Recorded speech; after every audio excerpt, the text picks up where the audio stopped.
Mastery always becomes a problem in a differentiated class because you have to have a conversation with each other. What will you tolerate as evidence? Notice the way I said that. It wasn't what's the standard, what's the outcome. You have to parse it out. I mean, think about this. You can have this standard. The student will understand fact versus opinion. What does that mean? I would suggest you go with your verbs first. What? Yeah, really, think about this. Understand. Well, does that mean to identify fact and identify opinion? That's one verb, identify. Can the kid also create fact and create opinion? Oh, that's good. Wait a minute. Can he revise fact and revise something, make it more opinionated or more factual? So we've got identify, create, and revise. Going with your verbs helps you break it out. Larry Ainsworth and many others are wonderfully great advisors on how do you unwrap standards. So we want to get good at that. We have to negotiate with each other. What will you tolerate for an A and what's almost an A but not quite? And that's really, really important because so many times standards and outcomes are really generalized. Like I've seen this one at multiple grade levels, high school, middle school, elementary, written the exact same way. The student will read and write in a variety of formats. Oh, sometimes they say genre, but that's about it. It means basically the same thing. Well, we have to sit down and talk. All right, what does that mean? All right. The student will be able to do a persuasive essay, a compare and contrast, friendly letter, business letter. Should we also teach text messaging?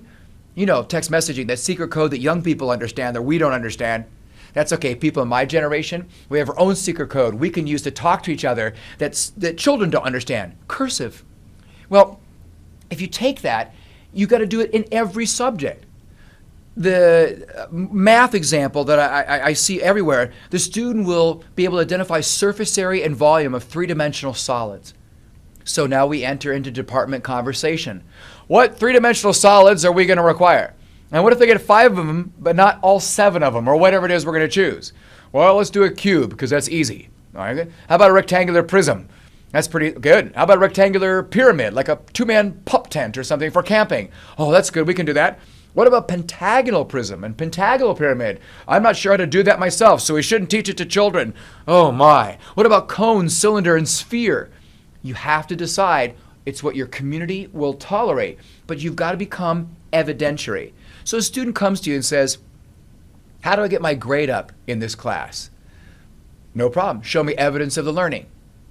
Can I do like a summary of a television show or a poster for the library or tutor somebody? No, you have to show me this stuff. Actually show me this stuff. Learn the stuff. And then, well, if you do redos and retakes, extra credit becomes obsolete. It's irrelevant because the kid can get the highest grade he ever wants. If you're really into that, I want to make sure that I am evidence bound. It ends this bartering that happens with grades. If you do this, I'll give you that. The teacher who says, I didn't give you an F, you earned it. That's an economic bartering. Grades is compensation. It's time for us to transcend that metaphor. Grades are never about affirmation, validation, compensation. They're communication. That's it.